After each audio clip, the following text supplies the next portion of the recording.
Cool. Here we go. All right. I'm gonna It's right there.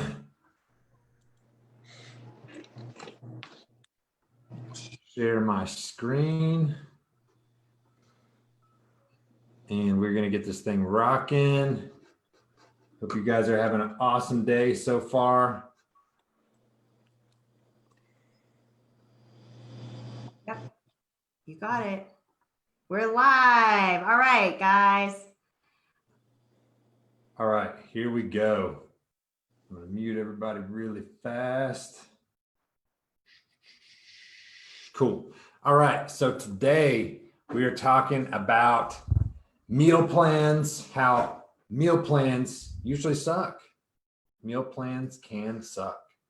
All right, so you want to improve your eating and you think meal plans are the answer. The problem, meal plans suck because they rarely last and are not sustainable. So, do I get a meal plan? Something we hear a lot. And yes, we give you a meal plan as a template and inspiration. And it's an amazing starting point for people just beginning their journey. However, the goal is to eventually stop using a meal plan. And here's why you cannot rely on results and just meal plans alone. So most of the time, meal plans don't work. They're like explicit prescriptions, eating this exact thing in this exact amount at this exact time. So example meal plan would be breakfast at 7:30, 3 eggs scrambled, 1 cup vegetables, 1 piece whole grain toast, 1 cup coffee, 1 glass water, and then morning snack at 10 a.m. exactly, protein bar, handful of mixed nuts. Then for lunch, 4 ounces of chicken, 2 cups salad, 1 handful seeds, 1 glass water. After exercise, 1 scoop whey protein, half cup frozen fruit, 1 teaspoon omega-3 oil, 12 ounces of water. Dinner, 4 ounces of steak, 1 cup of veggies, 1 baked potato, 1 glass of water. So scenario 1, you just don't stick to the plan. It's hard to follow, doesn't allow for a lot of flexibility. This is normal. Life can get in the way. Most people don't have a schedule where they can just bust it out like that, right? Scenario 2, you follow the plan perfectly. Most plans are meant to be temporary, to cut weight, manage blood sugar for a competition you got set up. So if you're strict for too long though, you can wind up with eating disorders or just plain getting burnt out. Scenario 3, you follow the plan for a little while, but it sucks. It's not sustainable. It doesn't keep you sane. You hate the way you're eating and you quit altogether and conclude, this whole healthy eating thing, it just sucks and I don't want to do it, right? We get all these negative associations to it. Well, if the meal plan sucks, what should we do instead? Transformative eating is going to be the answer. It's like a game. Okay, so we start with what you're already doing, and then we find ways to make it 1% better to fit your lifestyle. So the change isn't drastic, and your results will get better and better over time because you're constantly evolving to create a system that works for you. Because right now, we all have a system for how we do food. It's just sometimes the system we have in place isn't one that's serving us or taking us to our goals in the way that we would like. So we have to systemize the process in a way that leads us to our goal. So this is a sure way to be successful in the long term and maintain your results, because that's the goal. Can you mute whatever you got going on over there? Because that's the goal of whatever it is we want to achieve long term. We don't want to just touch it and have this story about that one time I did that thing. I'm trying. I literally am trying. I'm trying. No, it didn't work. I'm trying. It's got this bling going on in the background here. So there we go. Your results are going to be equal to your consistent daily habits. You're not trying to fit into a mold. We want to optimize what you're already doing through this transformative eating process. So transforming breakfast, normal breakfast, if it was whipped coffee, frappuccino, and a chocolate croissant from Starbucks on the way to work. Result of that, indigestion, getting hungry an hour later, maybe spilling some coffee on your crotch, lots of sugar, low in nutrients, a lot of calories that don't contribute to your fitness goals. You feel rushed, unsettled, sugar crash shortly afterwards. So something looking like that. So phase one would be just improve your breakfast a little bit. Replace the croissant with a whole grain muffin. Instead of the frappuccino, let's get black coffee with creamer. Grab a cup of yogurt on the way out for protein. It's a solid start right there. So looking something like that. So phase two, how we can get 1% better from there. Switch the muffin to 0% Greek yogurt with colorful fruit. Switch the creamer for stevia, almond milk, or a Walden Farms 0-calorie creamer. Now you're eating off dishes on the table instead of takeout packages off the dashboard of your car, and saving some money at the same time. So phase three, let's go pro. We've changed rushed and panicked to set a little time to enjoy a leisurely breakfast. You have an egg frittata with veggies in advance from your food prep day. Coffee's now green tea because coffee was tweaking you out a little bit too much. Protein and produce have been the stars of your meals. Now you like lemon water. Who are you? Right? All right, so looking more like that. So now who's ready for lunch? So transforming lunch. Normal lunch, the idea of sitting down for lunch feels ridiculous.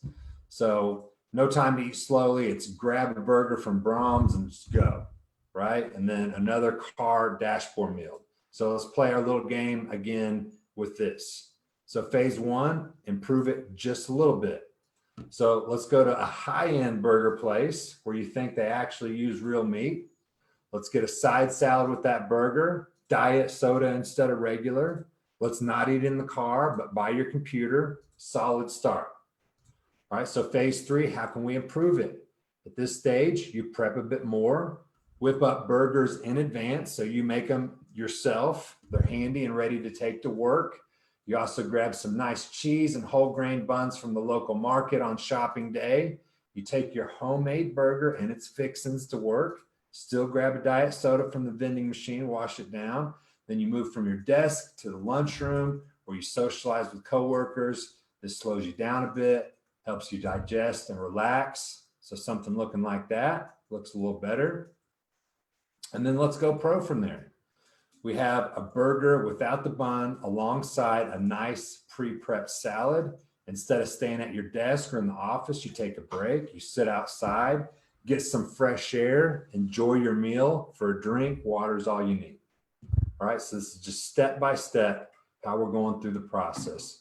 So the real goal of a meal plan is to stop using a meal plan. Fit, healthy people who have a good relationship with food don't need other people to tell them exactly what to eat at all times. So living a fit and healthy life doesn't require perfection either. Doesn't require perfection. So now it's your turn. We're going to go around, a little discussion. What meal do you struggle with the most? What's your current routine? And how can we transform it to make it 1% better? So anyone want to volunteer on the meal that they struggle with the most? Beth, do you want to volunteer on that? Go ahead and unmute yourself. Yeah. My thing is just not eating breakfast. So then I'm stuffing myself before I go to bed to try to get calories. And then that affects my sleep and it affects my weight, the weigh-in the next day. When I can wake up and have, overnight oats or low-fat Greek yogurt instead of just coffee, and then blowing through the day, trying to get everything figured out, and then eating just all my calories before I go to bed. And then it really affects my weight because I don't know the science behind it, but when I can get calories in for breakfast, and take the time to get up a little bit earlier and not struggle because I'm hangry at lunchtime, making myself make time for myself to actually have breakfast instead of just coffee for breakfast. Those are great points. And what I can tell you is you're right that when you eat closer to bedtime, it absolutely affects your weight in the morning because you still have that stuff inside you, right? Where if you've eaten earlier in the day, you've used the bathroom, stuff like that. So that can definitely affect your weight on the scale. All right. But yeah, just taking the time to plan out what you want to eat is huge there. So it sounds like you've been making more time to get that part figured out. Last week I did, and then I fell back into the no breakfast trap this week, and I feel it, man. It affects me negatively. So starting my meals and ending, and starting a good fast at 6 o'clock until 9 o'clock the next morning is what's optimal for me. So, but it's easy just to not eat breakfast, man, and just go at it, so yeah. Yep. So everyone's a little bit different. So it's just figuring out, what routine is going to work best for you, what eating windows and setup are going to work best for you and your psychology to where it optimizes your energy levels and you aren't feeling hangry at any points of the day to try to make it as smooth as possible. Mm-hmm. So awesome. And so what's your plan to make it 1% better? Prep some overnight oats in the fridge. So all I have to do is just grab a mason jar, pop the top, and eat it with my coffee. Or prep some like egg white omelets. So instead of getting up earlier to cook the whole breakfast, it's already done, ready to go. So there's no reason to fail. Or not fail, but there's no reason to not do it. Love it. Love it. Cool. Who else has a meal they struggle with, current routine, and some strategies to make it 1% better? Let's see. Dusty, what do you have on this one? Or anything you can contribute on this?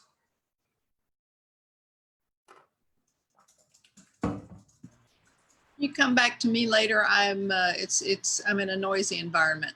Okay. All right. Chris, how about you?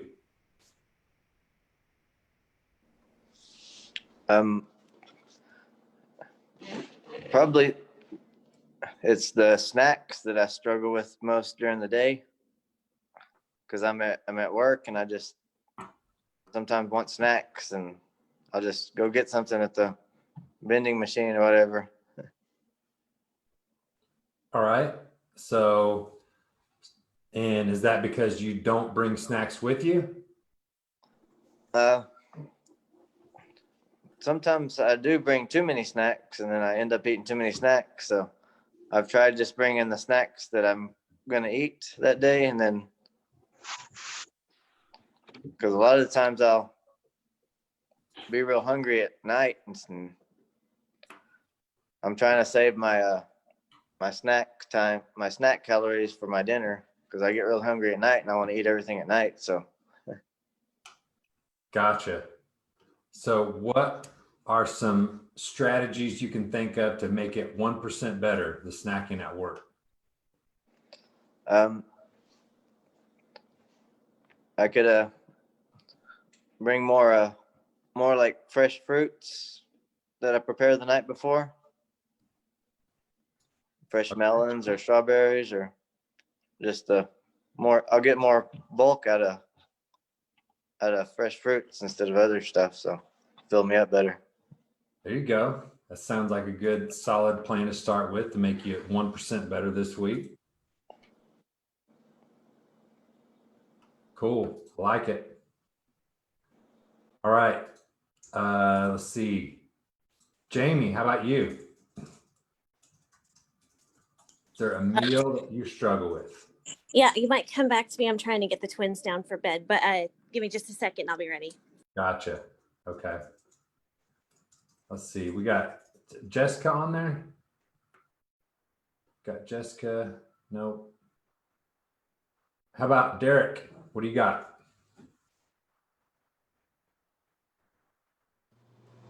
I'm not sure. I don't think I eat enough. Sometimes, I order pizza sometimes, maybe have one or two slices, but I still keep the calories kind of close to what you guys recommend. Probably have a Dr. Pepper once in a lifetime. Trammy's calling you out over here. He eats out a lot and it's not accurate. You should tell him. Said you eat out a lot and it's not accurate. But I don't eat out as in where a lot. I mean, I put it in, try to search the restaurant and if I can't find the right sushi, I just pick the one that I think is more. But I did with it when I picked the sushi, I minus the rice and have them rolled with cucumbers and less and lighten up I just make more smarter decisions on when I'm ordering. So pizza's pizza, I guess. A Pizza Hut. Making smart choices, but tell him about the accuracy. Yeah, you're definitely making smarter choices, but again, just know, whenever we're eating out, we're guessing. Right. Guessing. Okay, I just want to give you a heads up on this. Like, you're doing awesome, Derek. Like, you are crushing it. You're making smart choices, and you travel a crap ton. You're always from to Dallas here. You have corporate drive, tons going on. So you're doing great within the constraints that given the situation that you're in, right? But I know that your long-term goal is you want to get abs and you want to get shredded and things like that. So just giving you a heads up, like, meal prepping and making sure that everything that's going in your body is more accurate will get you faster results. So yes, you can have pizza and then you can go to MyFitnessPal and log it. But a lot of times whenever you're going out, it's not as accurate. So therefore, let's say they probably have a lot more oil in the food. So if you're going out, then the calories can be off like 1,000 to 2,000 off. So just giving you a heads up on that. So like, you're doing great, but knowing your really, really big goal of getting abs and getting shredded, that's going to require buttoning it down a little bit more, where meal prep would probably be the best fit for you there. So just setting it up for you to not have any expectations or failed expectations. Does it make sense? You have anything to say about that? No, Yeah. pretty solid. Does that sound good, Derek? Because you're rocking it, but if you want to take it to the next level, which I know you do, I'm going to keep preaching the meal prep, because if you go out and have that pizza, there's cooks here, Beth, she's a cook. She's worked in the back. They don't measure out, or chef. Yeah. She's a chef at a restaurant.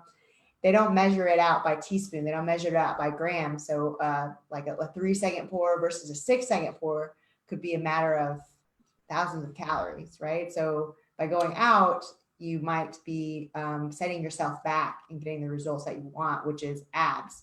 And if you want abs, then you got to button it down and really control what's going inside your mouth. But if you're just wanting to be healthy and strong and you like where you're at and you want to get results slowly, then you could totally continue doing what you're doing. Just letting you know the requirements of getting abs. Gotcha. Awesome. All right, let's see. Who else do we have here? Jamie. All right. The only meal I really struggle with is probably dinner, just because my kids.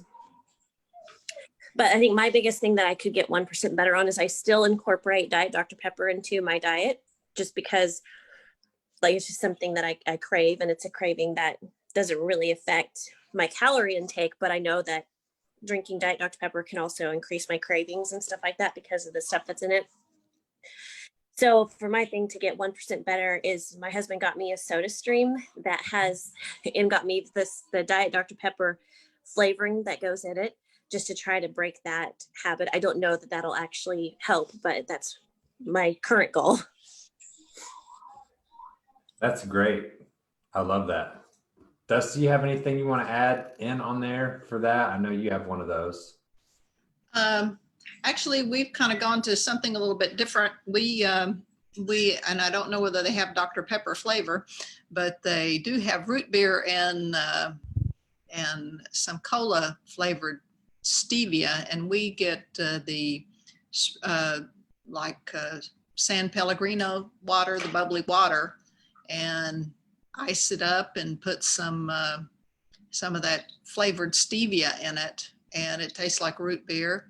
Or I sometimes I make a little bit of ginger tea, a really concentrated ginger tea, and use that concentrate and the bubbly water and a little stevia, and it makes it like ginger ale. I also wanted to just say, if you still weren't able to see the chat, that Hi said, I always gorge at dinner. I do pretty well during the day, but then I gorge for dinner. But I try to remedy this by drinking a protein shake before dinner sometimes. Got it. Thank you for sharing that on Hi's behalf. So Hi, just to address that, yeah, we'll have to figure out how to get your sound working. But yeah, that is a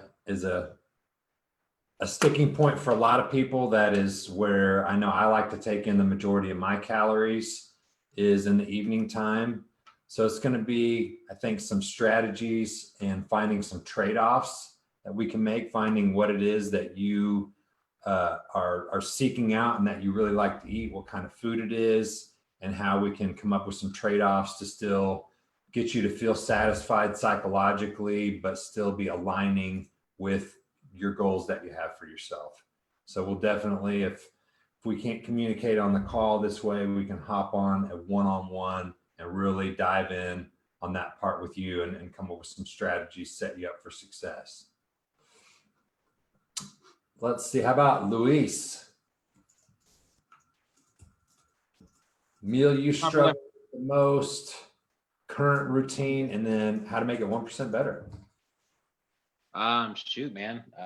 The one meal that I struggle with is the one that is on Saturday or Friday night. So that's the meal that I struggle with. But, I felt like I did a lot better this past weekend. I didn't gain the 5 pounds that I normally do for the past 2-3 weeks. I think one of the big things that I've done, I took your advice on the weekends, is I'll eat a protein bar on the way to an event or to dinner or something. And then I've been ordering a lot of salads. That's been really helpful for me, is that going out to eat, I'll order like the biggest salad that I could get. And then if I want something outside of it, then, I'll try to order like a protein type of deal. But I know that like we were going out to eat a lot, like over the past weekends, because restaurants just opened up for us. So we were doing a lot of restaurants, but I was able just to stick with the salads. That was really awesome.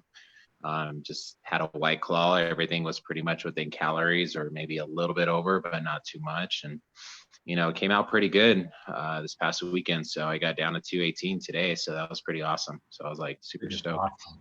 So Are you doing a protein shake or a protein bar before you go out?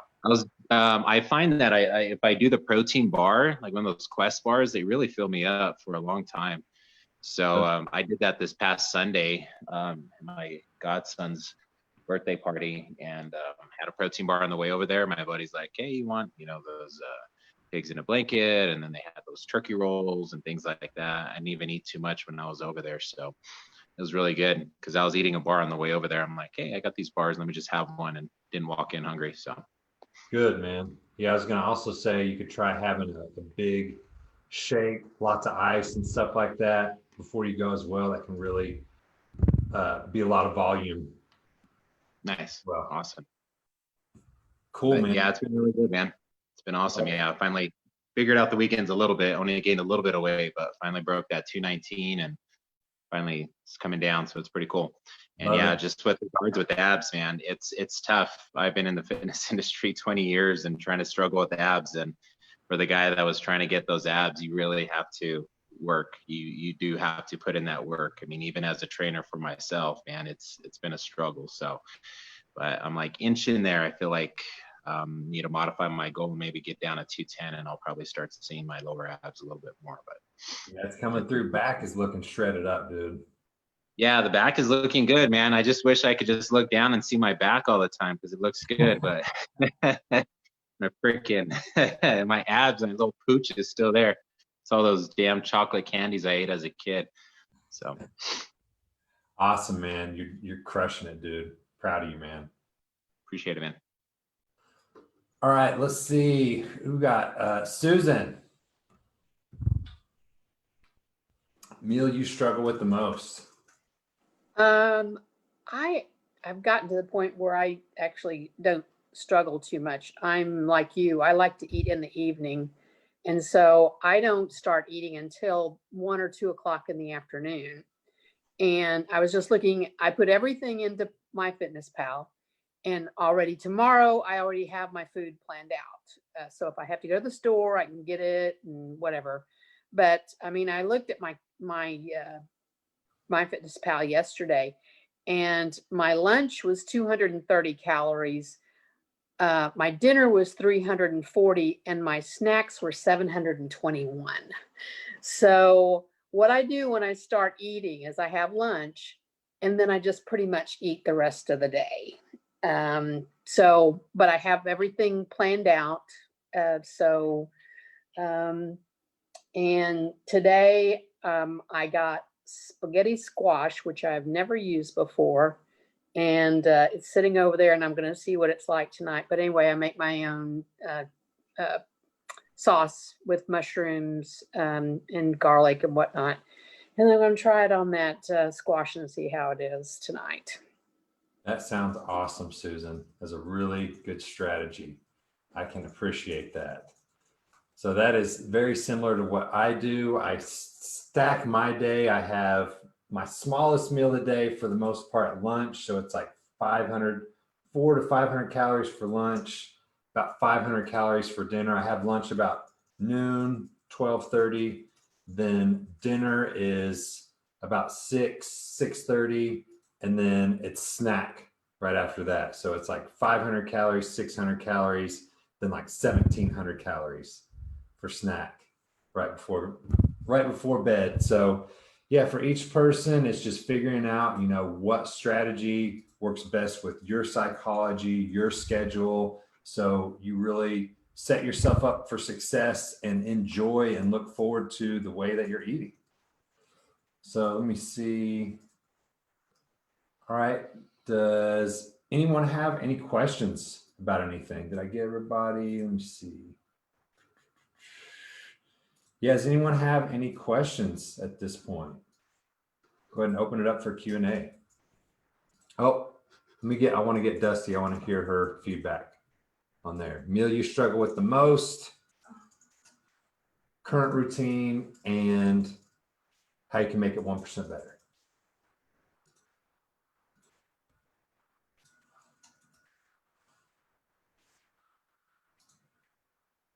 Dusty? Sorry. Okay. I think it would probably be dinner. And my biggest issue is if I get it written down in my Fitness Pal, then that really helps me to stay on track if I write it down ahead of time instead of waiting until dinner. And then I write it all down, and then I tweak it, like in case I need a snack, then I can cut back on a serving size for dinner. I don't normally need a snack, but every once in a while I do. And I do plan for that. I have the skinny peanut butter that's there to take a spoonful of that in the afternoon, and that provides a little bit of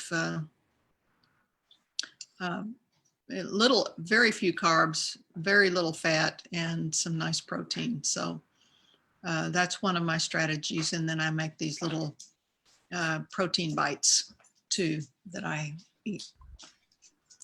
Love it. All right. Thank you for sharing that. So yeah, she brought up something, a really good strategy is, and Susan did as well, is entering your stuff in MyFitnessPal ahead of time. So already having your day mapped out. And as you start getting meals that you like, days that you like, even, you can copy and paste those. So literally, if you had a day where you're like, man, I just really liked everything I ate today, you can hit edit in the top left on your phone and then copy and paste the whole day to the next day. So you literally have your whole next day planned out in seconds. So that way it sets you up for success when at the end of the day, if you don't have anything entered in, trying to enter it in as you go, as you're hungry, hangry, all that good stuff, it can be challenging. So definitely suggest to put those things in ahead of time. It can really help out. All right, does anybody else have any questions about anything? Q&A time. Just feel free, unmute yourself, ask away. It can be about whatever.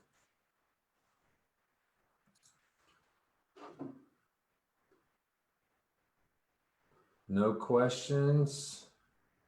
Hi, if you can hear me, let's get a time set up to do a one-on-one, and let's figure out what's going on with your phone so we can have you able to talk, because for some reason while I'm sharing the screen, I am unable to see the chat. So I don't want to miss anything that you're putting in there. Rob, I have a question. Oh. Yes. Go ahead. Okay. My question is, and I've been doing this for a very long time, so I don't know why I'm just asking, but when you measure out like meat, like hamburger, do you count it in the raw form or in the cooked form? I always just do all my meat cooked. I just do all of it cooked across the board. That way, I don't have to worry about cross-contamination, stuff like that. I'm sure there will be people that may argue to do it raw. I just do it cooked because I think if you just do it one way and you stick consistently to that way, then it'll all come out in the wash. Okay, so cook it and then measure it for to put into MyFitnessPal. Okay. Yep. That's what I would do, because it's like, me and Trammy had an argument at one point about the type of chicken I was logging in MyFitnessPal. And she's like, that's not the right chicken. He would go in MyFitnessPal and choose like the one with the lowest calories, and it wasn't even regular chicken. It was some sort of like dehydrated chicken that was great value from a can. But here's the deal. Even real chicken. Even though that was a game I was playing with myself psychologically, because I was entering the same thing every time, it all still comes out in the wash, right? So when you pick one and enter it, let's say if I am consistently tracking everything, but I was picking all the lowest numbers, then I would inaccurately be putting in a set of numbers into MyFitnessPal. But if I did that consistently and then my overall calories got lowered, things would still go down. My overall caloric intake would still go down. Does that make sense? I have something to add to that. The meat, from a chef's perspective who counts nutritionals for clients, when you cook a meat from raw form, you change the water content, you change the fat content. So a previous, uncooked hamburger meat could have more water or fat content than when you ate it. So the least amount of time it takes to get to your mouth is when you want to weigh for nutritionals. So after you cook the meat. That's how I've always done it. Yep. I like that. From all the technical stuff Beth just wrapped off there, that was cool. But just also from the not have to worry about cross-contamination stuff. It's just less steps, less messy, that kind of deal. But yeah, I always do cooked. It's also easier to increase or decrease a serving size if it's cooked. Well, I've been doing it in the raw form. I just make little patties and I put them in the freezer and I measure out my 4 ounces. But then the other day I happened to measure it after I cooked it. It was like, oh my, well, it was down like to 3 ounces. And so anyway, I'll start doing it after it's cooked. There you go. That sounds like that'll be a rewarding switch to make. Yes. And two, in MyFitnessPal, there are entries that I always look for it to like chicken breast, skinned, cooked. And Yeah, I know some things like grits, it'll say dry, or rice, it'll say dry. But the beef one that I've been using didn't have anything like that. yeah, you can find that too in there. You have to look for it, but it's in there too. And sometimes even on the USDA site, they will have some cooked versions on there. And then I get chicken readings from the National Chicken Council. They have some too that has cooked and raw and that kind of thing. So there are some resources. But the FDA has I'm sorry, not the FDA, the USDA has a great site where you can find a lot of stuff. I can post that I can post the webpage on the Precision page so everybody can find it. Okay. That'd be great. All right, does anybody have anything else? Any other questions? These are great.